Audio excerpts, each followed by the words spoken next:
I know sometimes when people go to the doctor, they get frustrated because they feel like they're getting more and more medication, but they're not really getting the tools that it takes to be well. And that's because a lot of the times the doctors aren't talking to people about the real foundation of health and wellness. They're kind of prescribing medications, it's a rush visit. But I like to counsel my patients that there are 5 components of health and wellness. And now we're going to touch on the first component, and that is nutrition. Nutrition is the foundation of wellness. I heard a really good comment today, and it was that we are in a silent war. Whether we like it or not, we are at war. And we are at a spiritual war, but we're also in a biochemical war. So many things are being put in our foods that were not there hundreds of years ago, and a lot of that is causing illness today and early diseases that we see. Cancers used to be something of older people, but now we're starting to see that in younger people. Heart disease in older people, but now we're starting to see that in younger people, and a lot of that is tied to the food that we're eating. So in order to fight this war, we really have to be armed with the knowledge of what should we put in our bodies and how do we best honor the temple of God's Holy Spirit, which is our bodies. So nutrition is a process of obtaining food that's necessary for our health and our growth and our well-being. When we choose the right foods, we feel good, we have energy, we have a better mood, we're at a healthier weight, and we're able to be productive, and we're able to better live out the call that God has for our life. So everything that we put in our body is either healing us or poisoning us. So we really want to choose the foods that are healing to our bodies. Nutrients from the food that we eat repairs our cells, it builds our muscles, and when we don't eat the diet that God intends us to eat, that's when we can be prone to things such as heart disease, diabetes, and even depression. And I know there are some genetic components, but a lot of times those can be tied to cultural things that we've been eating as we've grown up. So we start to see it throughout the generations. But many of those genetic conditions can be broken when we eat the proper diet. So what is nutrition? Food is more than calories. It's information that tells our bodies how to function. And when we look at food, we can actually look at it as a medicine. One thing I like here is that it says poor nutrition can't be out-exercised. So I know some people think if I exercise, while exercise is good, it doesn't compensate for eating the right diet. So there are two categories of foods that we eat. We have macronutrients and micronutrients. And basically the component of nutrition is that we just have all of the nutrients our bodies need. A lot of times the potato chips that we eat, the candy, they're called empty calories. They don't have the full micro and micronutrients that we need. So macronutrients is composed of 3 things: proteins, carbohydrates, and fats. So protein can come from beans, from nuts, and it can also come from animal products such as chicken, pork, beef. I like to encourage people to consume lean protein versus sources of red meat, because lean protein such as chicken and fish doesn't cause some of the complications that we see in terms of heart disease and high cholesterol. Also, the nuts and the beans are packed with micronutrients as well to promote our health and well-being. We also have carbohydrates. So carbohydrates are my favorite.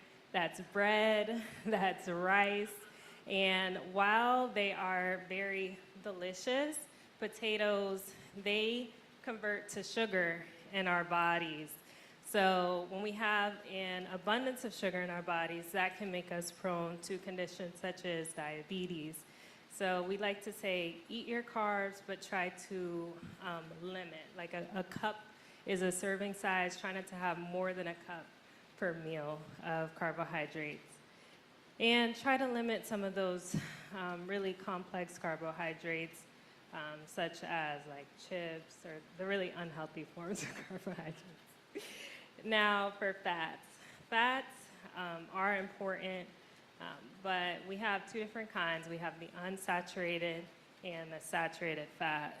The saturated fat is the one that we really have to be careful with because it can clog up our arteries. So we want to do more unsaturated fats, more healthy oils is a fat. So I like to encourage patients to use avocado oil or olive oil versus things such as like butter, tallow. That can be a bit less healthy for our arteries. And then we have micronutrients. So these are our vitamins, our minerals, and our phytonutrients. I like to tell patients to eat the rainbow. So if you notice, particularly when it comes to fruit, you have your blueberries, you have your apples, your kiwi. They're all these beautiful different colors, and actually each color is linked to a different group of phytonutrients, a different vitamin and mineral that our body needs. So when we eat a variety of colors, we're making sure that our body is getting everything that it needs. So nutrition is the first component of wellness, and it's the most powerful. When we're able to really optimize our diets, we can supercharge our health. Another tip I like to give is to try to make sure our serving sizes are within range, trying not to eat all day long, but to provide our body periods of fasting so that it can process our food. So maybe eating breakfast, taking a break, eating lunch, taking a break, and eating dinner, but trying not to eat, snack, eat, snack, eat, snack from sun up to sundown. That can be very powerful for our bodies as well. So the next thing I like to encourage people to do is to stay in rhythm with our circadian rhythm. What I'm seeing nowadays, I think because of the stress of the financial pressures of society, people are working, and they're not really taking time to sleep. They're staying up late, they're waking up early, and we're losing sight of the fact that all of our bodies, God is so miraculous that all of our bodies have a natural rhythm that is the same for every person. So when my melatonin starts secreting, your melatonin starts secreting. And when we can align ourselves with that rhythm, it can help us have better sleep, better mood, more energy, be more productive. So this is just a chart of the circadian rhythm. And it says here, one thing I like to say is the melatonin in our body starts to secrete at 9 o'clock every night. So that's an ideal bedtime, around 9, 10 o'clock. I have some patients that are staying up till like 3 o'clock in the morning. But the best sleep that we can get is actually before, the deepest, most restorative sleep is before the hours of 12 a.m. So if you can get your body to sleep around 9, 10, you're giving yourself 2-3 hours to really rest and recharge. Also, the amount of sleep that we need. I was listening to an interview, and a man was saying he was very proud that he slept 3 hours every night, but that is out of alignment with the divine rhythm that God has put within us. We really need 7 to 9 hours of sleep. So if you can get to sleep around 9, 10 p.m., wake up at 6, 7 a.m., you are really doing something to benefit and supercharge your health and well-being. So some ways to improve our sleep, because it's easy to say go to bed at 9 o'clock, but just because you're in bed doesn't necessarily mean you're going to fall asleep at 9 o'clock. So how can we make it so that we are able to fall asleep more easily and then stay asleep through the night? Because that consecutive hours of sleep is also very important. One, and that's called sleep hygiene. So how do we practice good sleep hygiene? One is setting a consistent bedtime. So one way to stay in rhythm is, like I said, to try to go to bed every night around the same time. As you do that, your body will be able to really respond to the natural melatonin that is secreted, and you'll be more likely to fall asleep easily when you hit the pillow. The next is to create a calming bedtime routine. So if you are able to do the same thing every night leading up to bedtime, that trains your body that it's time to sleep. Sleep will be coming soon, and that can also help with that natural melatonin release that will improve your ability to fall asleep quickly. So that may look like taking a shower, listening to a beautiful gospel song, reading the Bible, going to bed. You'll find that if you start to do that consistently every night, you'll fall asleep easier. One that is difficult to do because the phones and the TV are so enticing, they keep us company. However, the phones and the TV do emit a blue light, and that light can interrupt our natural melatonin secretion. So we really recommend putting your phone away or turning off the TV at least an hour before bed, and that can help you fall asleep easier. Another really beneficial thing would be to remove your phone or your TV from the bedroom. So what I do as it's time for bed, I actually turn my phone off, I'll put it outside my room, and then I go to bed. That will really help your body know that this is a sacred space where I rest, and that can really help with your sleep. Making sure that your room is cool, quiet, and dark. Sometimes that may mean putting blackout curtains or using an eye mask, a sound machine can help your sleep. Limiting caffeine or coffee, trying to stick with coffee in the early mornings. But if you use it as you get closer to the evening, it can disrupt your natural sleep cycle. And then also, I kind of touched on this earlier, but making the bedroom a sacred space. So trying to limit doing things other than sleeping outside of your bed can really train your body to fall asleep more quickly and more easily. And when we do not get the adequate amount of sleep, we run into what we call a sleep deficit. And that can also lead to increased cortisol, which can cause chronic health conditions, and it can lead to problems with our mood, our productivity, our energy levels. So we want to make sure that we're getting the adequate amount of sleep every night. So we've touched on two very important components of health and wellness. The first being nutrition, what we put in our bodies, the next being sleep, and the third one is rest. So sleep is a form of rest, but we can also rest outside of sleep, and that is just through relaxation. I think that our society is very go, go, go. It's a very busy, fast-paced world that we live in. We're in a more slow-paced area, but still, it's just the culture of the American society that we live.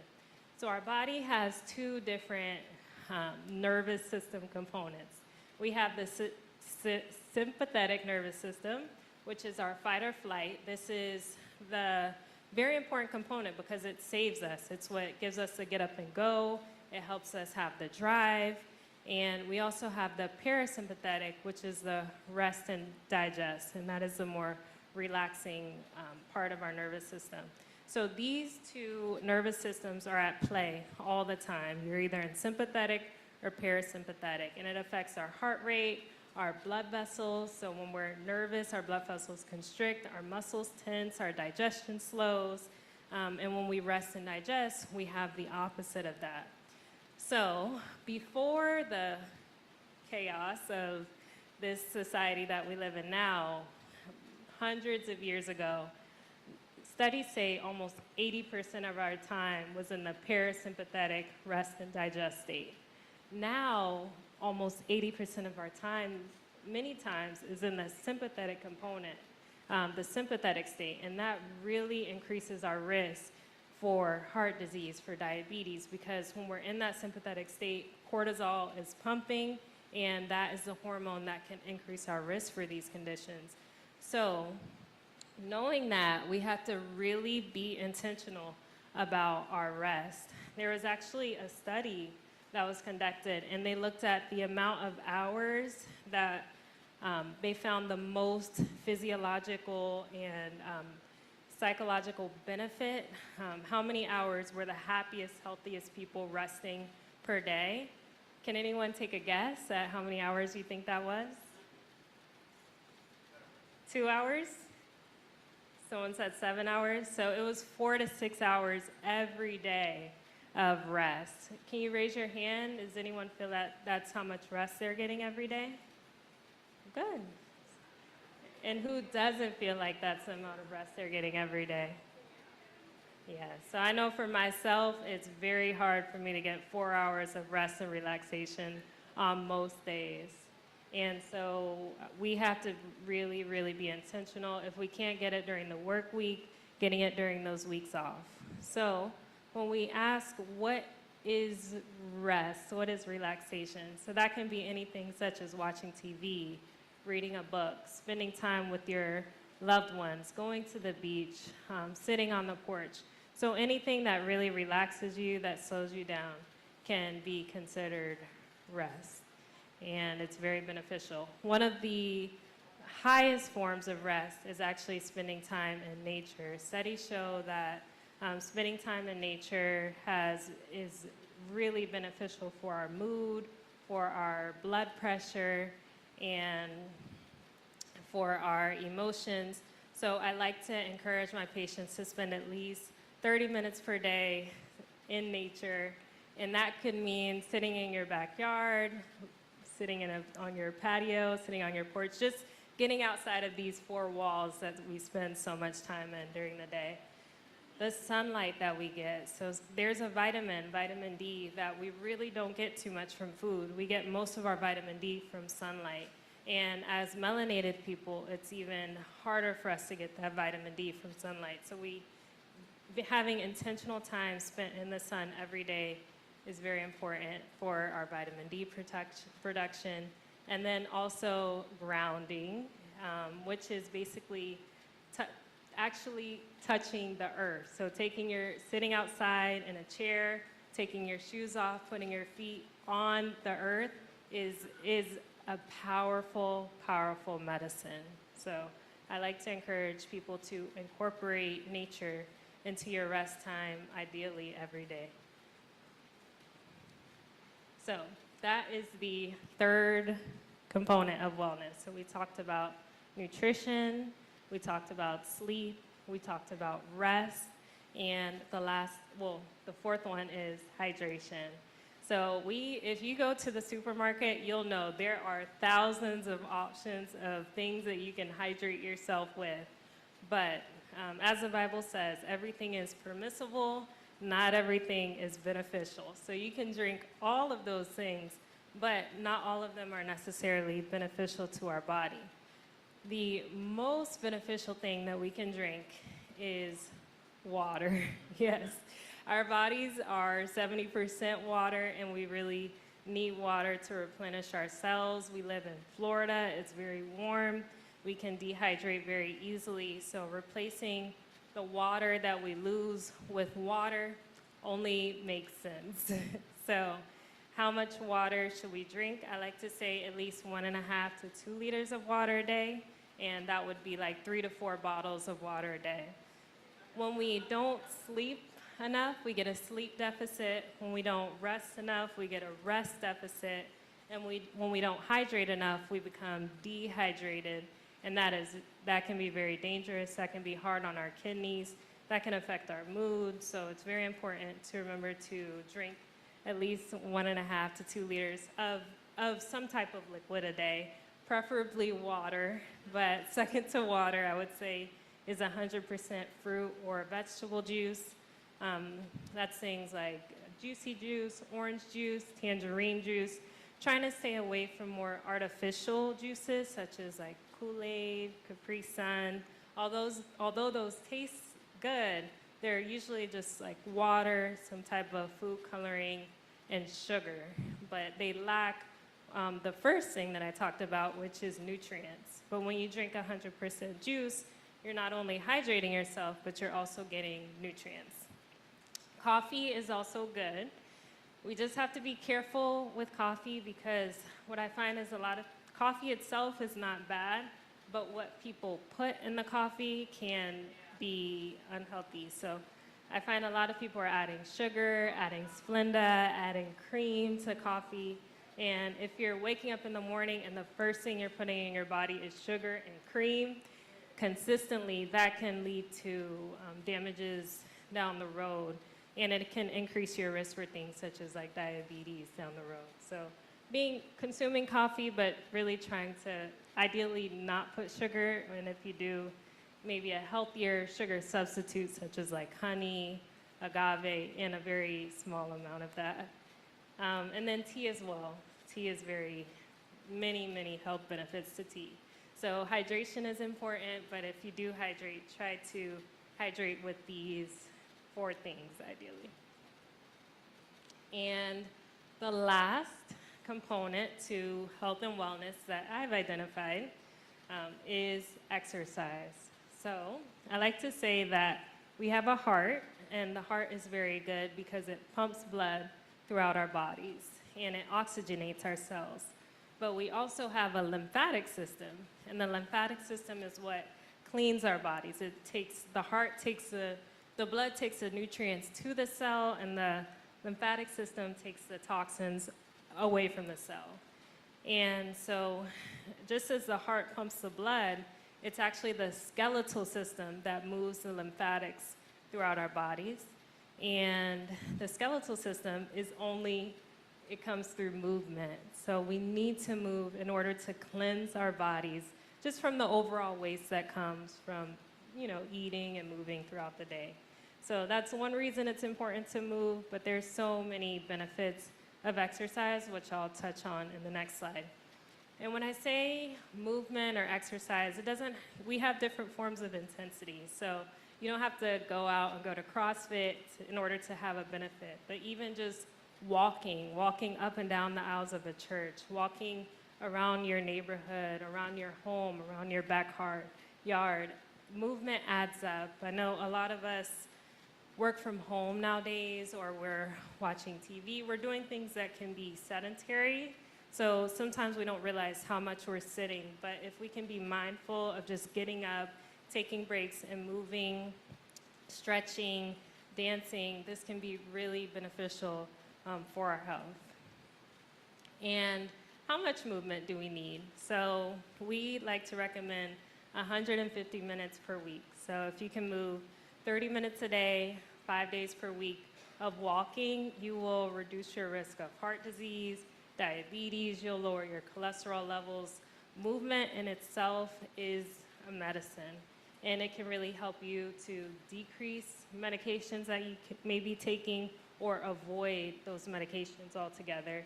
It can help with weight loss, it can help with sleep, which we touched on earlier.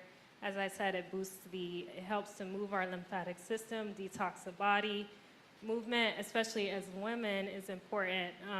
You may have heard your doctor talk about weight-bearing exercise, because that can help to prevent osteoporosis and fractures, which is a really big problem, especially for women as we get older. So I like to say we're made to move.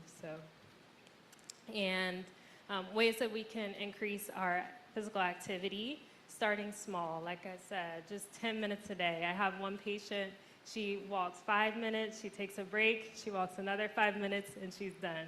So if you could even do little steps like that, it will add up. Little by little, we go far. And if you can incorporate it into your daily routine, so we like to say maybe parking further from the store, taking the stairs, gardening, dancing, spending time with little ones. Little ones tend to be very active, so actually playing with them can all be ways that we can incorporate movement into our daily activity.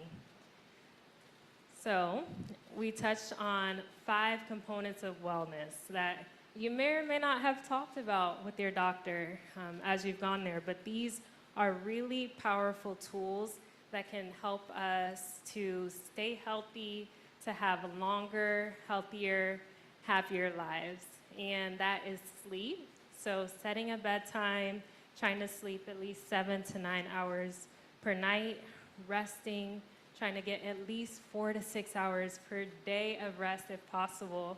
And if you can't do that, trying to take a Sabbath, to have at least one dedicated day to rest on the weekends, ideally on a Sunday, is very powerful. Nutrition, eating those 2-3 healthy meals per day, hydrating ourselves with at least 1.5 liters of water per day, and moving at least 30 minutes per day is the way that we can have overall health and wellness. So I'd like to end it with one of my favorite quotes. It says, "Stand at the crossroads and look. Ask for the ancient paths. Ask where the good way is and walk in it, and you will find rest for your souls." Jeremiah 6:16.